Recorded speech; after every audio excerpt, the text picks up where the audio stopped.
to The Truth in This Art, your source for conversations at the intersection of arts, culture, and community. I am your host, Rob Lee. Thank you for joining me. Today, I'm excited to be in conversation with my next guest. He is a New York Times bestselling author-illustrator known for his books for both children and adults, and is the creator of the popular podcast, Creative Pep Talk. His work titles include Invisible Things and A Pizza with Everything on It, and he inspires and encourages creativity. Please welcome Andy J. Pizza. Welcome to the podcast. Hey, good to be here. Yeah.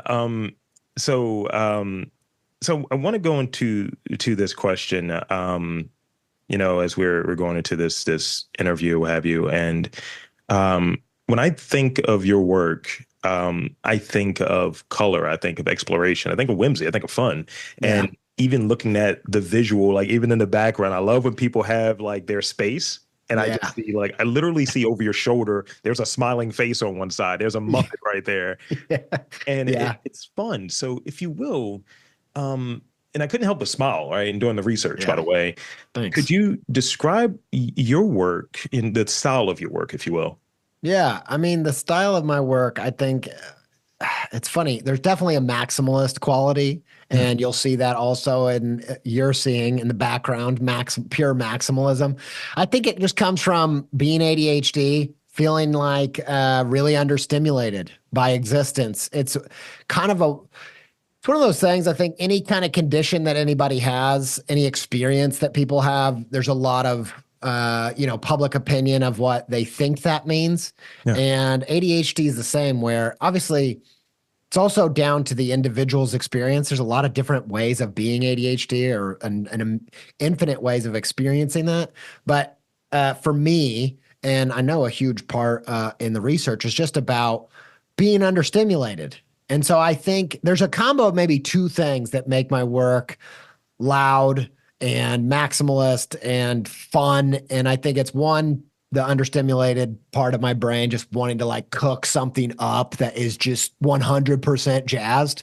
I'm all about that. Yeah. And then the other part of it is just maybe another little weird part of it is that I have color deficiency. So I'm guessing like also, I think even it's so weird, like even like color is probably dull to me generally. Because I have red-green colorblind. I'm not colorblind, but I have like this deficiency. Sure. And so I think maybe like my whole life is like turning it up. Like, let's go to 11. And, you can commiserate with my wife and kids. Because, I can really, when I go out of town, they're like, man, it was quiet. It was nice and quiet for a minute. So yeah, I think that's kind of what it is, maybe. A lot of explosions of color, action, stuff like that. So thank you for that. As I like when people are just, they're themselves and they're turned up. And, I find like, especially when you have almost the audience, especially if it's someone that's close to you, your wife, your kids, with my partner, literally on the weekends, she gives me sort of that, you should just do your thing. She's like, come on, do your thing. And I'm always running bits. Like, I'm not a dad, but it's a lot of dad jokes that flow out of me. Everything is a plot, everything is a bit. Yeah. And she's like, are you done? She's like, I know you have like 5 more. I was like, what do you mean? She's like, I see it in your head. You're just let it out. Just do what you have to do. Yeah. And, I have a friend, we were talking about sort of reining in our stuff at times. I'm an Aquarius, and my partner, she talks about it as well. She was like, you have these like grand ideas. How do you bring them in, and how do you bring them down? And especially in doing like this podcast and like maybe articulating ideas, like when I'm thinking of doing an interview, and maybe it's just more of just the thought comes to mind right now. But I think of doing an interview, I'm like, I could sit down for 2 hours with someone and it's just like, hey man, let's roll it. Yeah. And it's like not everyone wants to do that. So it's maybe, all right, it's 30 minutes, maybe it's 45. And it's just like, I have these interesting questions that I'm like just curious about. And it's just wanting it to be a conversation. So it's trying to like bring that down, but also still be authentic me and the curiosity and so on. Yeah. I mean, this is a topic and a question that I genuinely think about all the time, partially because a lot of my own creative practice and then doing a podcast about creativity. I think a lot about like creative identity, who you are, how you get it into your work, kind of the individuation of that. That's a thing I am just always thinking about. I'm also thinking about it through the lens of ADHD and this idea of masking, trying to show up as a presentable version of yourself that's appropriate to these different areas. Like it's a topic I think about a lot because also I'm, uh, some of my creativity is like free flowing, and then a lot of it is like, oh, this is something I like. My drawing is something I learned to do to kind of meditate. It's not really as natural. It's more like medication, and I think that um, I'm interested in that tension because I don't actually think you should just go through life being the most full, unadulterated version of yourself, disregarding everybody else's sensitivities and preferences. Sure. Like I, so that's a complicated thing because I think being able to, I like the Dolly Parton quote that says, art is knowing who you are and doing it on purpose. Yeah. I love that. And I also think that there's something to do with knowing how to contain it when you need to, because that's being a healthy adult. Like I think there's something interesting about that. And then ultimately, the reason why I think about it quite often is one of the main frameworks that I see life through philosophically is like storytelling. Sure. Part of that was informed by like the hero's journey. And I really think the hero's journey is this cycle that we go on forever. If the hero is at home, leaves home into an extraordinary world, and then returns home. And I think it's basically what that is your comfort zone and then your discomfort zone. And you're cycling through that forever, learning who you are.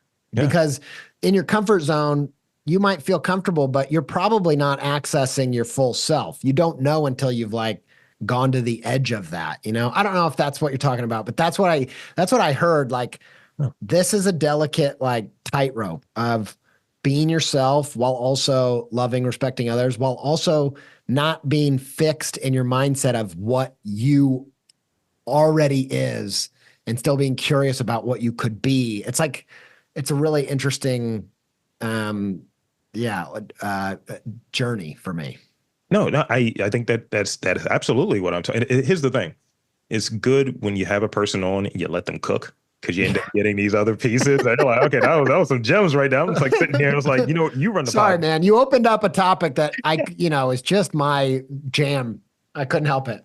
No, and that's one of the reasons why, like, I think how I became aware of you. I'm blanking on which audio book it was, and I was like, I'm gonna reach out. It may have been like Death of the Artist or something. Yeah, with I can't remember his name actually. It's William escaping me. Deresiewicz, maybe. Yeah, Deresiewicz. That's what it is. That's what it is. Yeah.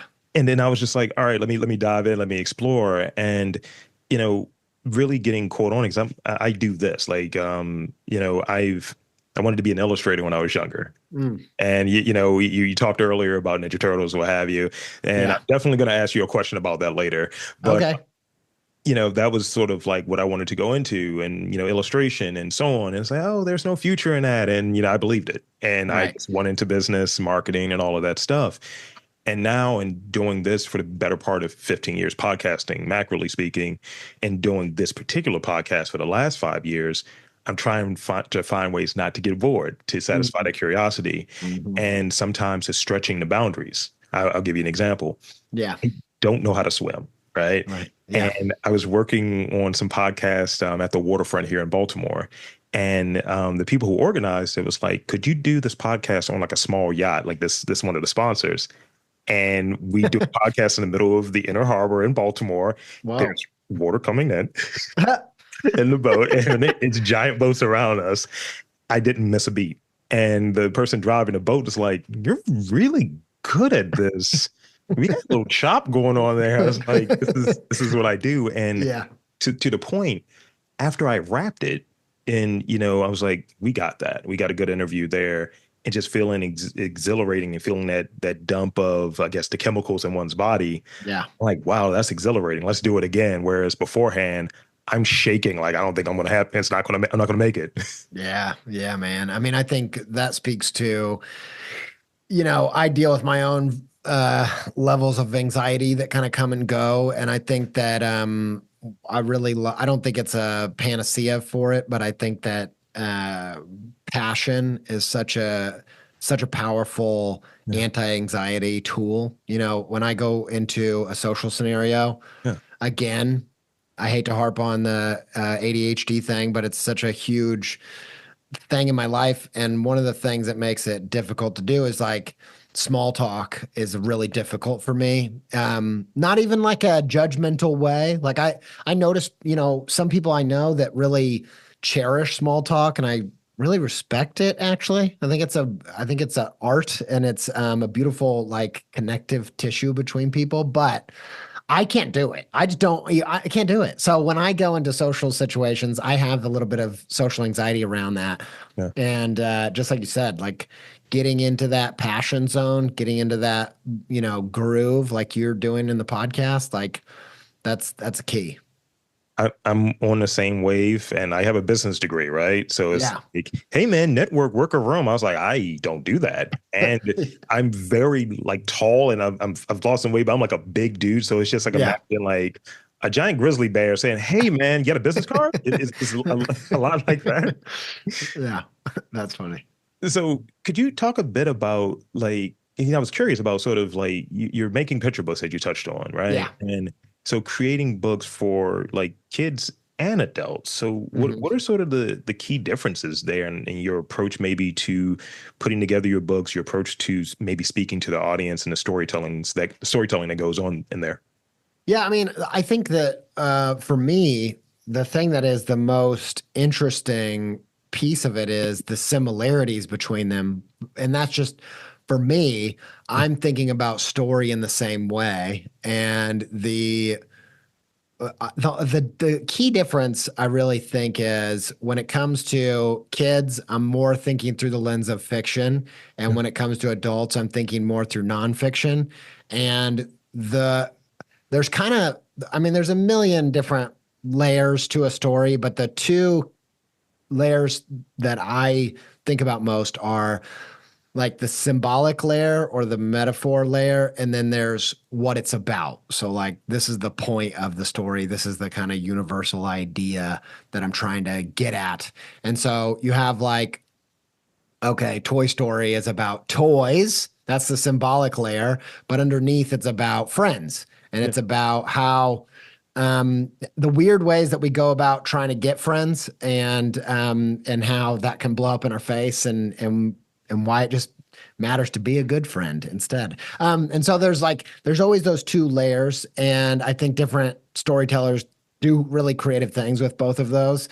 But when I'm thinking about kids stuff, I'm usually thinking, um, I start with the meaning first, yeah, and then I'm trying to find uh, the symbols that can really illustrate that. So one of my favorite story guys is a guy named Brian McDonald. He has a book called Invisible Ink, and he talks about how uh, the Iron Giant, which was a really classic, great kids movie, is such a good illustration of this, where the symbolism is emanating from the point of the story. So this story is about how you get to choose who you want to be. yeah, And a great way to really put some extreme contrast on that is to tell the story through the symbolism of robots that are supposed to be programmed, right?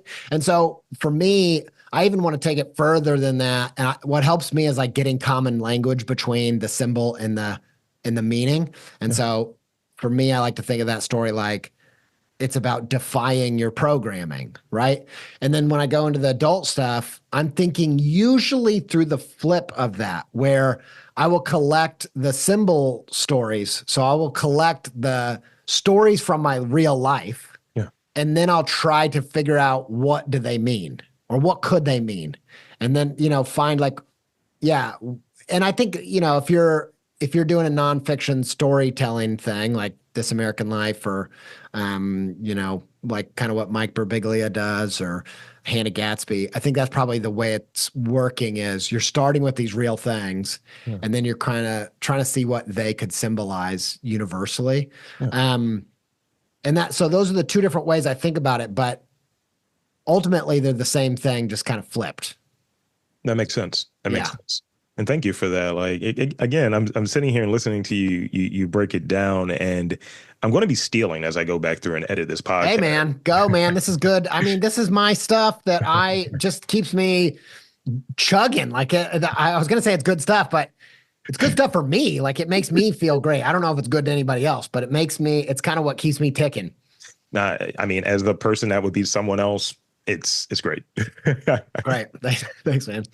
So I want to hear a little bit about collaboration, right? And you were Yeah. touching on sort of like I guess the collaborative nature, earlier of like when you're having conversations with people, you're connecting with people and kind of maybe limiting, maybe a part of instead of being the more blown out, exaggerated version, sort of this is we're around polite company version.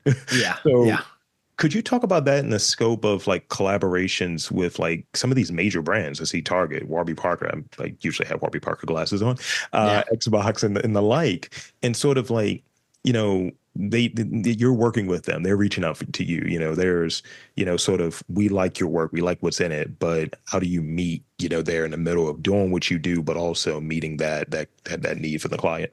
Yeah. I mean, the way that I think about it is, um, I think that creativity is such a it's the ultimate mind game. Like that's literally what you're doing is you're playing a game with your mind. And the game for me is how do you access the room you need to access when you need to access it? So it's like so you need at the start you need to access the part of you that's really open, non-judgmental. As you move through, you have to figure out literally how to change your brain state into being your own critic. Like and then there's a billion other pieces to it, right? There's all these different elements. And I think that to me, some of the creative researchers talk about how there is, I can't remember what the phrase is off the top of my head, but it's something about how there's always an element of unpredictability in creativity. It's Yeah. like you can't I wish I could remember what the phrase is, but creative researchers talk about this, and it makes tons of sense. Like if you've ever been creative at all, you know that sometimes it works and other times it doesn't work, and I think craft. Christoph Niemann, who's a great illustrator, talks about how if you're going to be a professional, you've got to always know how to be good. Yeah. But great is a thing you can't plan for. So you can be good consistently, but great is a thing that happens when you show up consistently, but it doesn't happen on command. And so for me, most of my collaborations with brands, if I'm getting paid to do illustration in that capacity, most of that stuff I'm pulling from my personal work. And so I think the answer to that is the key is having a creative practice, that it Yeah. is a practice, that it is a habit. So I make episodes every week. For a long time, I was making episode art every week for years and years. I have all these different writing practices. So I'm always making stuff. And often, most of that stuff is just stuff I own, literally like the copyright. I own it. Nobody's licensing it. And so usually when a client comes, I'm pulling on something that felt great that I made Yeah. out of the 100 things I made that were good or okay. And I think that's really key because I just think it's kind of impossible to be great every time. And I Yeah. think you see this. I kind of imagine this has to be a little bit what like a writer's room is all about, where you put 10 people in there, they're all making stuff. All of them know how to make good stuff, but every week a different person accidentally got a great thing, So you're just kind of like playing an odds game. Yeah. So yeah, that's how I think of it. Usually I am pulling from something that I've made recently for myself. Yeah. And then sometimes it just like kind of comes together and I'm making something fresh. And Usually, the best thing is when you really don't care. Like it's true. Like it's when, it's not that you don't care if it's good. It's just, I think again, the mind game thing is I really, really think that the pressure is not the creative energy you want to be in at the start. It's not to say that you can't perform under pressure. I think there are ways in which it's useful or it can be, but I Mm. think most of the time you need a part of the process where you are detached from the outcome and you're invested in the process of like, let's have fun, let's Yeah. make something, let's see how many of these things I can make, and just like it doesn't matter how bad they are, like that kind of mind game stuff. Yeah, that's a really good distinction, really good point. And when I see and going back to just that example I was providing earlier about being on a boat, and I find in the last year I've been able to teach Mm. podcasting to high Yeah, school students and college students, which that's is cool. something I wasn't expecting. It's very cool, very enriching, Yeah. rewarding, um, and I've been getting across this idea of the right tools for the right job, getting those reps in, that you're Hmm. comfortable and you're competent in what you're doing. And I found that, in talking about that and speaking on it, I had to revisit it myself because I was crafting out and carving out time for all of the things that I need to do. And I found that I wasn't recording this regularly. And I was like, I Yeah. got to get into at least putting the mic on, at least just doing something. And I approach what I do here. And I always run into instances where someone in fine art will tell me what I do is not important or creative or art or anything along those lines. But I approach it in that way. Yeah. I had a conversation with a cinematographer, and no, actually, he's just like a visual artist, and he was touching on like his practice, and I mentioned something about. I was watching a movie, and it was I think Mo Better Blues, and Mm. watching Denzel Washington's character practice, and that whole thing I was just like, that's how I view what I do. I have to put in Yeah. this time, whether it's working on the questions, whether it's listening to podcasts and just kind of taking from it, taking notes. When I got on the train a couple weeks ago to go to New York for a convention, I was writing these questions. I was Yeah. researching you on the train and taking Yeah. that time just to have my mind in the right space because I notice when I'm not doing it in the right way and I haven't spent the right amount of time on it, kind of sucks when I get back to it. So Yeah. it's just like you got to be in it, to what degree it is. And it's like, as you're saying, sometimes it's like, okay, I can be good. I can, Yeah. freestyle. I can go off with these reps. But there are some instances where I can be great, and I'm almost hunting for those, searching for those instances. Oh yeah. Yeah, definitely. And I love what you said about the way you treat and think about podcasting. First of all, screw anybody that doesn't think that podcasting's art. Like I grew up in the Midwest, and I definitely have spent times. There have been moments where I'm at fancy organizations and important art schools and all that stuff, and I wasn't introduced to the idea of high art until I was probably in my mid 20s. Like I didn't even understand. I didn't even know there was a distinction between high art and low art. And it's not. I'm not a super like. I don't like thinking black and white. So I'm not saying that there isn't purpose for thinking in those terms. I think there Sure. probably is some. There's probably some benefits. There's probably some good stuff of why society has developed that way. But I think that there's as many good reasons to completely throw that in the trash from time to time. And I personally think that uh, my dad is an accountant. He just retired, and he was a business leader, and he was extremely creative in his storytelling and metaphors and ways that he moved throughout that job. I don't know where this quote comes from, but it's this idea that anything you treat as art will be. There's a quote. Someone has to look that up because I can't remember who said it, but that is. I really think that that is an extremely powerful thing, and I did the same thing with my podcast too. Uh, Early on in my, like I said, I did it. I've been doing it for 10 years. In the first couple years, I was juggling that and trying to get into picture books. Prior to that, I was mostly just doing the client work that you were talking about prior to the podcast.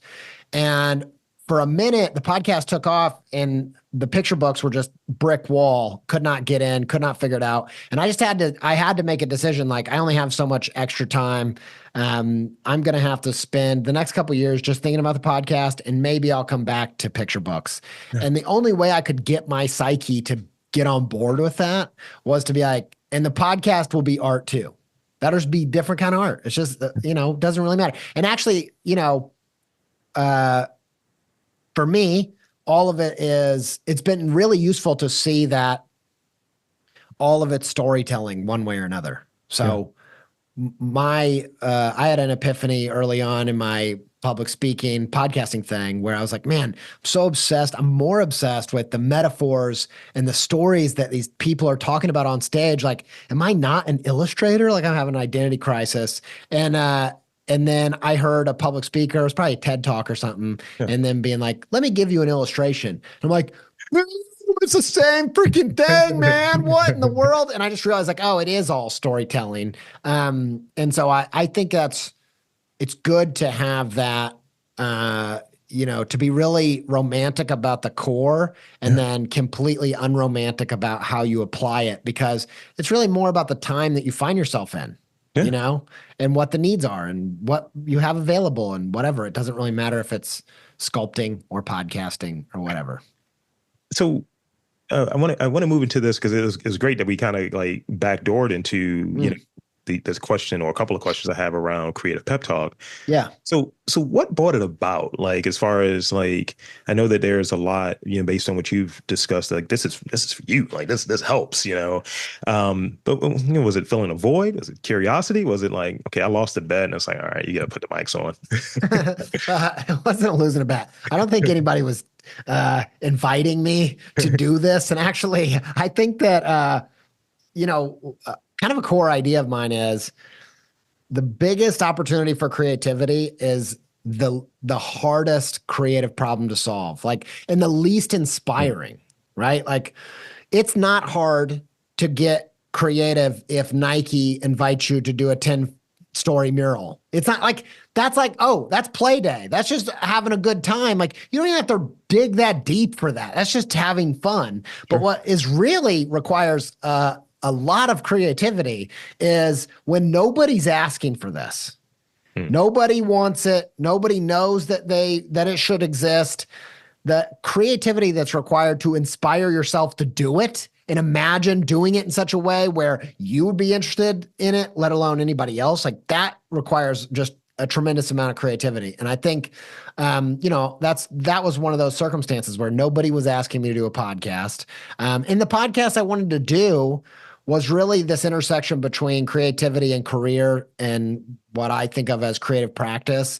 And at that time, if you can believe it or not, that wasn't a thing that people really were talking about. I'm not saying it didn't exist, but it wasn't popular to talk about. In fact, I thought this might get me ostracized from the creative community, even thinking about this. So it really came from, I did a talk, just a local like storytelling thing that felt it just felt like the next right thing to do. It just felt like, oh, there's something happened. And, it's great to have like a partner in crime where they can kind of validate or invalidate your experience, like when it needs to be invalidated. And my wife was there, Sophie, and I was like, hey, I did this talk and I told a story.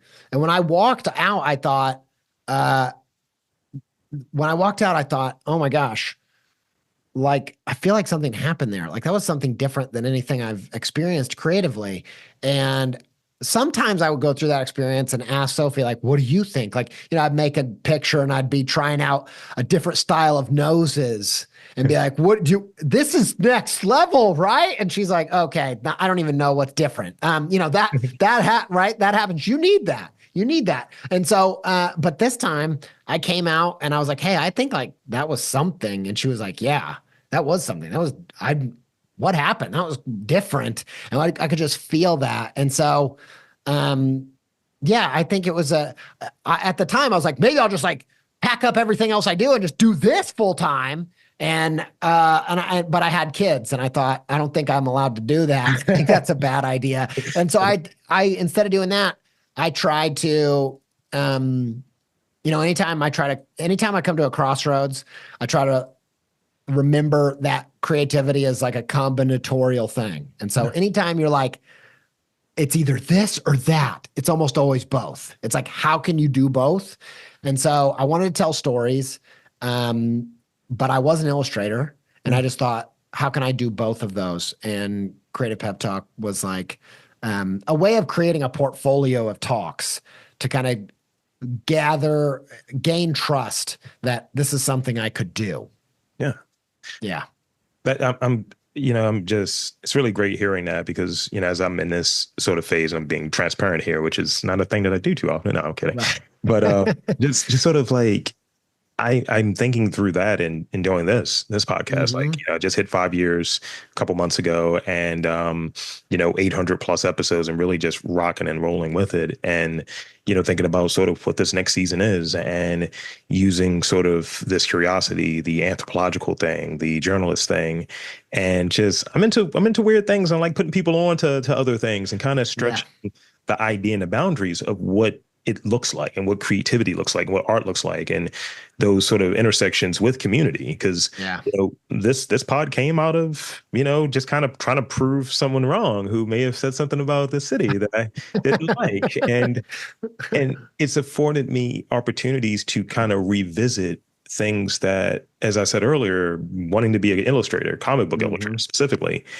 and being able to revisit through doing this, being able to connect with folks like you and gleam off of you, being able to connect with all types of artists. And then like, I could do this, like that you were describing with like that TED Talk. And, I'm going to be in your neck of the woods and later in September. I'm going to Columbus Crossroads.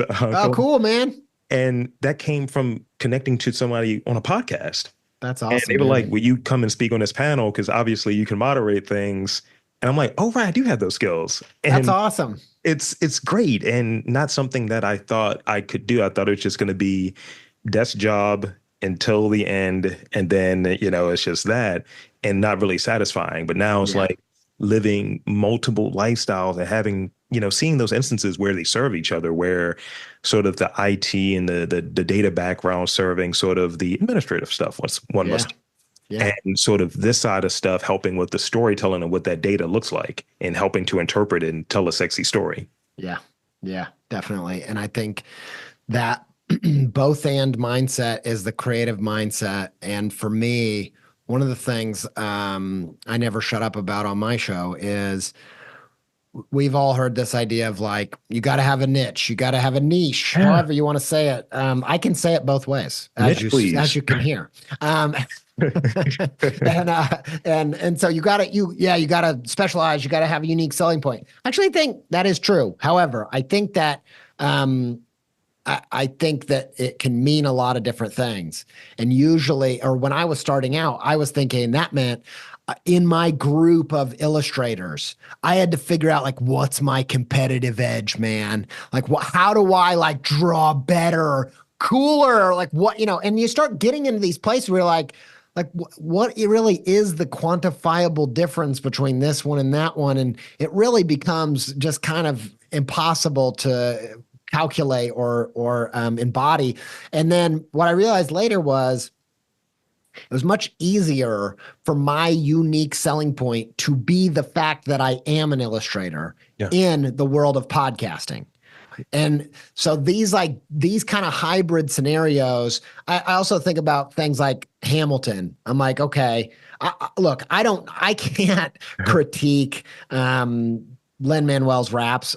I can't, because I just don't know enough about it to be critically minded. I like rap. I grew up on the stuff, but I don't know like what's the difference between a good rap and a bad rap. Really, I don't know. Sure. So I don't know.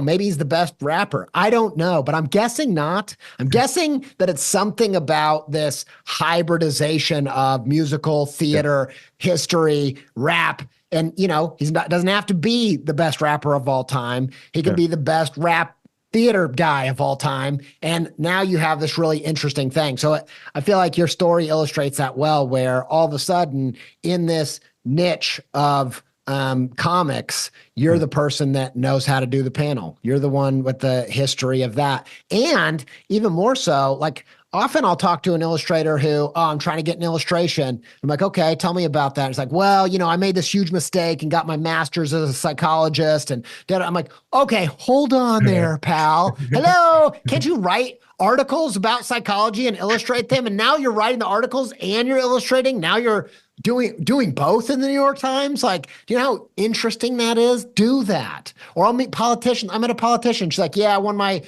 city council. I'm like on the board, but I really just want to do illustration. I'm like, hello. Like we need like political experts in the illustration space and vice versa. Do you know how many people in the political space need illustrators? Like there's just really interesting things you can do if you can be creative about it. Yeah. That is such a good point. That's such a good point.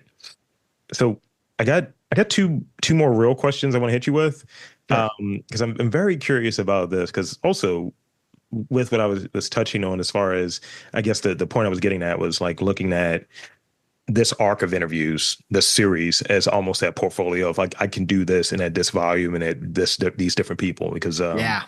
that first 10 years of podcasting, I was just doing it in my insular group of friends. We were just shooting the breeze about movies and pop culture and having a good time doing it. Sure. Kind of like built out that background and got some, success with it and a lot of enjoyment. But I was like, I want to do something that's a bit more close to the heart. And I think that's serving folks.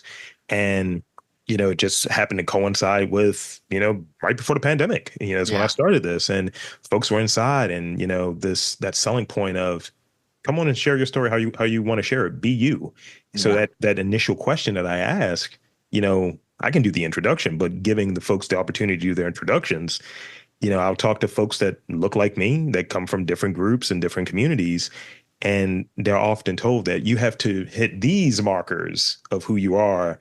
And it's about more identity and kind of checking a box versus something that feels real. Mhm. And I think that's the point that I've been kind of selling off of.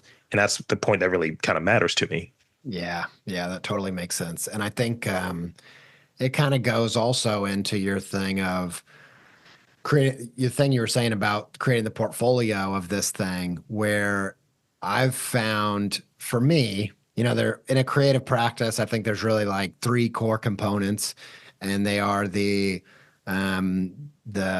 people discovering what you do. Yeah. Then there's the building trust with those people, and then there's the sales. It's kind of just that's like the business side of it. Yeah. And I think that middle bit, the trust, like you said, it can be a lot of people think of that means having the awards, having the standards, hitting these markers, whatever. But the people that are real about what really matters, you build trust with those people by doing a good job, by them listening to the show and thinking, oh man, this guy like knows what he's doing. He knows how to get the right stuff. It's not, no, I'm not knocking getting awards. Like getting a Webby or Signal Award or whatever, like those things can be really useful. And I think there's a place for that. But ultimately, knowing the people that you're trying to connect with and knowing having the taste to be able to deliver the goods on that front, that's what it's really all about. And then when you're doing that in the process, you're happy too, because you're like, this is why I'm doing it. I'm doing it to do the good stuff. Yeah. I mean, and I here's the funny thing about it. Like I said, again, letting, Andy J cook over here, you've answered my two questions. So thank you, sir. But no. But it is that thing where, inevitably, and I'm going to move into my rapid fire questions because you answered them. But, the thing that I encounter more often than not, when those opportunities present themselves and trying to justify what I do and talk about why it's valuable, it's never, I've done this, and I'll put these different markers there, this many episodes, this many people, and so on. And I was like, that doesn't matter as much to me. But when I'm walking throughout the city and you're like, yo, Rob, man, good to see you, bro. Love the podcast. Yeah. That is much more valuable than any grant, any sponsor, any funding. It's being able to do the thing like this, and I always joke about this podcast is blind dating with creatives. Yeah. And it's, I don't really know anyone. You kind of go through, as you touched on, I like the work. Let's do it. I would love to be on. Yeah. that's the thing that, is mostly enriching for in doing this podcast and being able to keep doing it too. Yeah. And the other thing, the other thing that came up is don't be ashamed to put your best foot forward. I think I know what matters is the work, the quality of it, whether it has the sauce or it doesn't, whatever that might mean to you. Yeah. But I have to remind myself a lot because I'm so obsessed with the essence of the thing that, I always think you shouldn't judge a book by its cover, but you should also know that people do.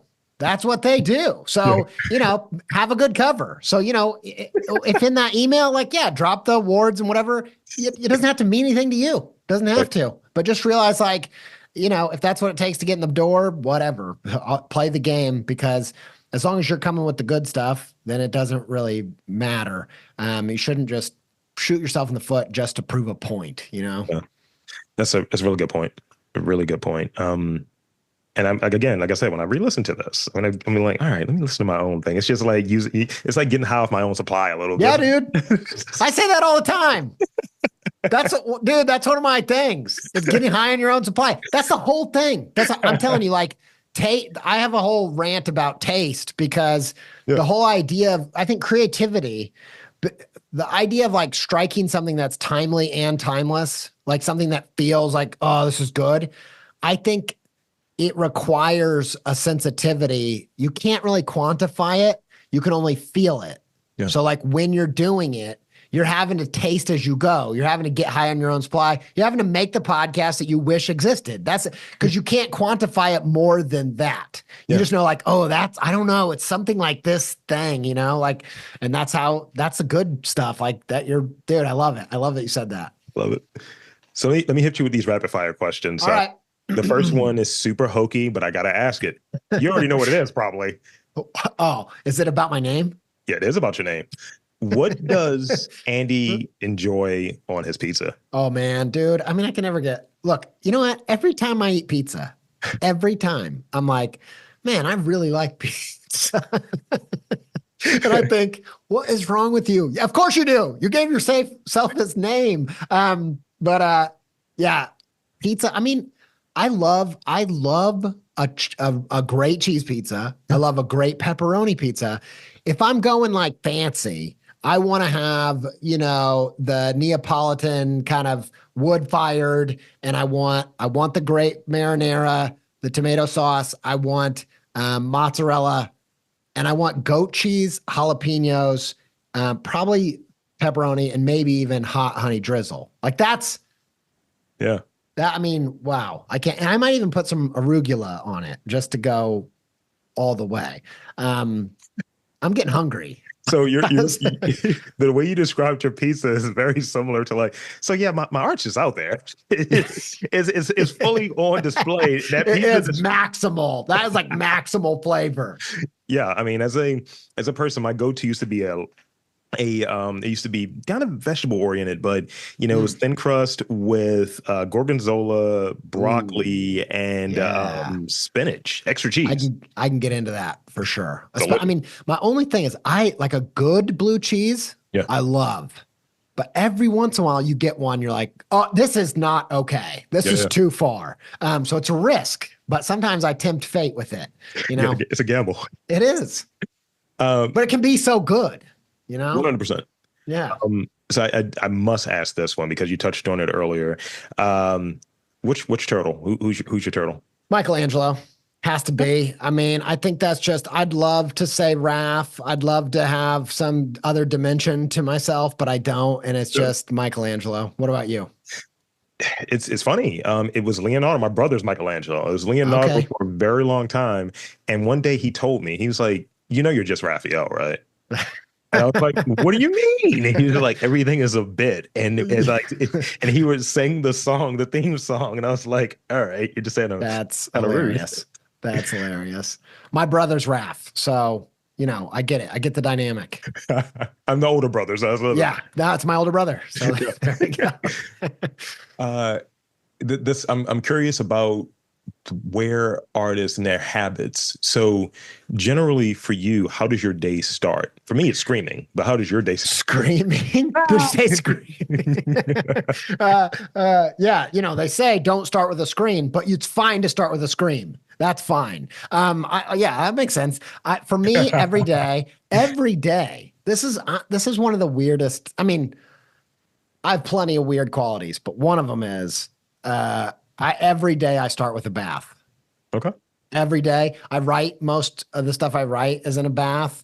My mom used to take loads of baths too, and I think I've read that it actually increases your dopamine, so it's probably an ADHD thing, like hot water. So I just kind of like charge up there like I'm a Dragon Ball Z character in like a time chamber, just kind of going wild. I'm just like trying to get all the dopamine that I can to get through the day. And so I do that every day, and I like it. It's kind of it's like an introspective space, and it helps me kind of get my mind right before I'm dealing with people too.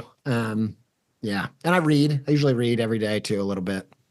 Yeah, the real thing is not to scream when I wake up. The real thing is I've over the last year I try to get up and do something active and try to build up those wins. Like I'll do like a 2.5, 3 mile run in the morning. That's great. No one's outside, so it's Yeah. a time where I can really think, and it depends on what I'm listening to. Because part of the process for me, I'll have on either some Austin Kleon or something along those lines. Yeah. Got my notepad on me, and I'm like, there's going to be an insight that I'm going to pick up because my mind is clear before I have to deal with people. Love it. So I get it. Um, well, actually, no, worst piece of advice you were ever given. Man, that's a great question. I'd never heard this one. Worst piece of advice I was ever given. Man, I don't think, dude, I'm unpracticed for this. And but I think it's a great, it kind of reminds me of, and me both wasting time so I can figure out what my answer is. And it's legit. It's legit because I think it's one of my favorite things. There's a podcasting guide called Eric Newsom who wrote a book I think it's called Make Some Noise. It's something like that. I think he was an NPR guy. And it's a great book. It's a really great book. And one of the things he talks about, this is one of my favorite, this is actually like if I'm stuck for a story, Sure. this is how I will access an idea for a story is this question. And he says, ask people, what do other blanks get wrong? So people like you, so me, like, what do other illustrators get wrong? What do they get wrong about illustration? And that opens up a story arc because it's about like a character going through a change, going from this wrong philosophical point of view to a better one. So it kind of reminds me of that. I think that, I don't know. I can't pinpoint who said this to me, but I do think I spent the first from years as an adult, 18 to 25, with a philosophical worldview that was handed to me that said who you are, like what you are, what people are, they're a thing to overcome. They're a thing to repress. They're a thing to escape. They're a thing to run from. And I actually genuinely, with all of my heart, believe the opposite. And actually, I think that even the research is in my favor in terms of like psychology. Like there is so much power in believing that you're not something to overcome, but something to cultivate. That the things that are not working for you, that's not something that's wrong with you per se. It's something about, you haven't figured out the right way to channel that, or the environment you're in is making it challenging to be you. For instance, like we're not bad because we are obsessed with sugar. Yeah. We're in a bad scenario where we evolved to gorge on sugar because it was so rare. Yeah. You know what I mean? And so it's not anything wrong with us. It's that, we haven't figured out how to cultivate who we are in this environment. So I think for me, especially as an artist, it's kind of the worst advice you could give them is you need to like escape who you are. You need to be something else. Because that's all you got as an artist is your identity, and it's gonna have. And I say it this way in one of my podcast series. in some of the talks I give. Art is self-expression. You're never going to make art that you love if you hate the thing that it's an expression of, which is yourself. Yeah. Right? You can't make art you love and hate yourself. And so, yeah, I think that's probably, and I think a lot of people go through life believing that, and also advising people about, this is how you pull yourself up and, defeat self. Yeah. I don't buy that. That's good. And it's relatable. And, in this nearly 800, it's coming up on 800 interviews, I've heard different pieces of people getting sort of, you just got to do what everyone else is doing. And, you have to get rid of what makes you unique and all of that stuff. And it's just like, no. I just shake my bald head. No, but thank you. That's beautiful. And I think that's where we can close out on sort of the podcast. So there's two things I want to do in these final moments. One, okay. I want to thank you for coming on and spending some time with me. This has been a true treat. Definitely. Thanks for having me. Yeah, I really appreciate it. And two, I want to invite and encourage you to tell the folks where to check you out: social media, website, podcast, all that good stuff, please. Yeah, go check out the Creative Pep Talk podcast. Been doing that for 10 years and still going, I think, strong. And also, you can find me on Instagram at Andy J Pizza, and I'm also on Substack. So there you have it, folks. I want to again thank Andy J Pizza for coming onto the podcast and spending some time with me. And I'm Rob Lee, saying that there's art, culture, and community in and around your neck of the woods. You've just got to look for it.